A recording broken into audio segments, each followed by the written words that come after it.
Twice a day, the ocean swallows the road leading to it. The tide comes in at the speed of a galloping horse.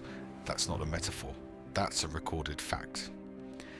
And within minutes, the causeway disappears under 3 meters of seawater. What was a road becomes the seabed. And what sits at the end of that road is suddenly an island, a full medieval city. Walls, towers, streets, homes, a fortress and a church at the very top, rising 170 meters above the water, perched on a granite rock roughly the size of a city block. It has been standing there for over 1,000 years. It survived the 100 Years' War, the French Revolution, and 2 world wars. Napoleon turned it into a prison. Victor Hugo called its bay one of the most beautiful places on earth. Its name is Mont-Saint-Michel. And the story of how it was built on a tidal island in the middle of one of the most dangerous stretches of coastline in Europe, without a single piece of modern machinery, is one of the most insane construction stories in human history. Let's get into it.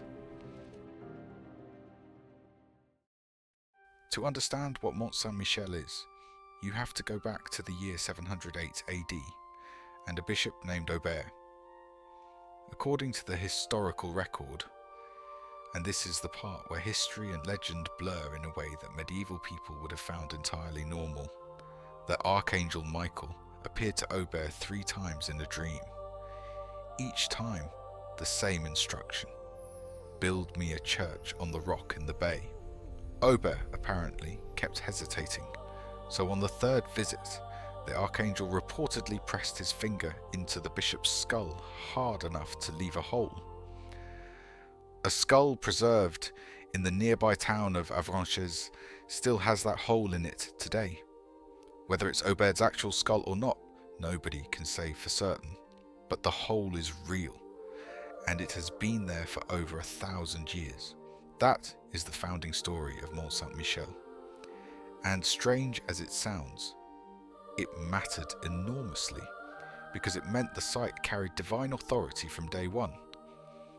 Pilgrims began travelling there almost immediately. And where pilgrims go, wealth follows. The rocky island, called Mont-Tombe at the time, wasn't empty. A small community of hermit monks had been living there in simple shelters for decades. But after Aubert's vision, it became something else entirely. A site of active devotion, growing fast, drawing attention from some of the most powerful people in France. In 966 AD, Richard I of Normandy, the grandfather of William the Conqueror, formally established a Benedictine abbey on the Mont. That is the moment the real construction story begins. Before we go any further, we have to ask the question that every engineer who has ever looked at this site immediately asks: why here? The Bay of Mont-Saint-Michel has some of the most extreme tidal variation anywhere in the world, up to 14 meters between low and high tide. The currents are violent and unpredictable. The sand around the island is notorious quicksand. Travellers on foot have been swallowed by it for centuries. The island itself is a steep, jagged granite outcrop with almost no flat ground on it. From a purely practical standpoint, it is one of the worst possible places to build anything. But that impossibility was precisely the point. In medieval religious thinking, a sacred site was supposed to feel unreachable, inaccessible. The difficulty of the journey was part of the spiritual value. The pilgrim was meant to suffer to get there. An abbey that sat on a friendly hilltop next to a road was just a building. An abbey that appeared and disappeared with the tides, surrounded by quicksand and dangerous currents, was a miracle made permanent in stone. The location wasn't a problem they had to work around. It was the entire purpose. Step 1. Solving the rock. The granite island is not flat. It is a jagged peak, narrowing as it rises, with almost no surface area at the top. And that is exactly where they needed to put the church. The highest, most visible point. Because the whole symbolic logic of the place demanded it. The solution was audacious. They didn't flatten the rock. They built around it. On the north, south, and west faces of the island, they constructed enormous supporting platforms, massive stone crypts and substructures that essentially created artificial ground at the level they needed. The Abbey Church sits not on the natural rock, but on top of 3 layers of buildings below it, each one serving as the foundation for the next. Walk into Mont-Saint-Michel today, and you are walking through centuries of vertical construction. The deeper you go, the older it gets. Step 2. Getting materials to an island. Every single piece of stone used in the construction had to cross water. There is no quarry on the Mont itself. The granite used for the early structures came from the Chauzy Islands, a small archipelago about 50 kilometers offshore in the English Channel. Builders quarried it there, loaded it onto flat-bottomed boats, and timed their crossings to arrive at the island during the narrow window when the tide was low enough to land. For the later, more ornate sections of the abbey, particularly the Gothic sections built in the 13th and 14th centuries, lighter limestone was brought from the Caen region of Normandy, the same stone used in countless major medieval buildings across northern France and England. Every delivery was a calculated gamble against the tide schedule. Miss the window, and you were either stranded or drowned. Step 3. Building upward in phases. Construction on Mont-Saint-Michel didn't happen in one sustained effort. It happened in phases over nearly 4 centuries, driven by disasters as much as ambition. The original pre-millennial church was simple, a modest structure built by the first Benedictine monks, using whatever they could haul to the island. Then, in 1017, the Norman abbots began the Romanesque church that would form the spine of the complex, the nave, the transept, the choir, built in the heavy, round-arched style of the era.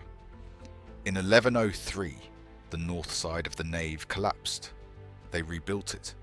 In 1300, a fire destroyed parts of the choir.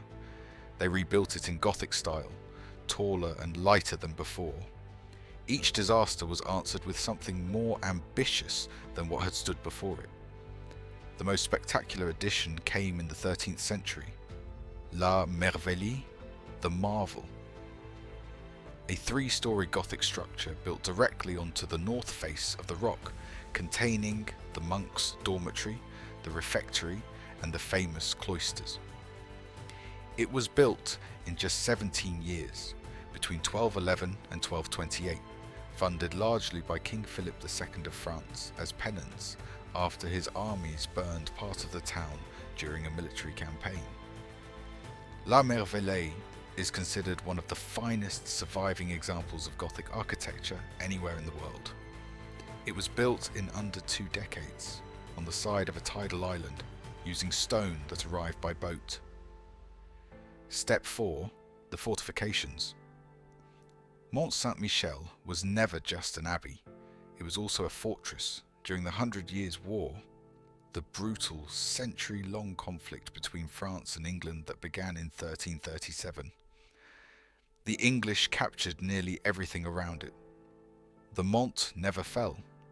The fortified walls, the Barbican Gate, the towers along the lower town, these were built and reinforced continuously throughout the medieval period. The combination of natural tidal defence and man-made walls made the Mont effectively impregnable. An English siege lasted 30 years. They gave up. The garrison of soldiers and the community of monks lived stacked on top of each other. Soldiers at the base, townspeople in the middle, monks at the summit. A perfectly literal hierarchy carved into the rock itself. Step 5. The spire and the archangel. The final crowning element, the Gothic spire that rises from the Abbey Church, was completed in the 19th century, replacing an earlier version that had deteriorated.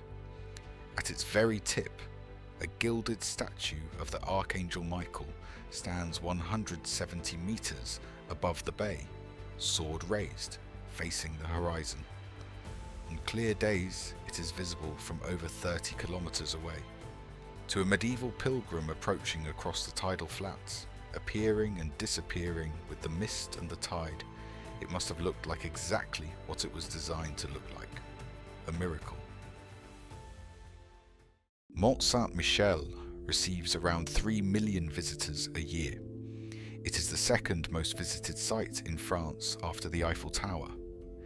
The Eiffel Tower was built in 2 years by an industrial nation, using steel and steam-powered tools, with the full resources of the 19th century behind it.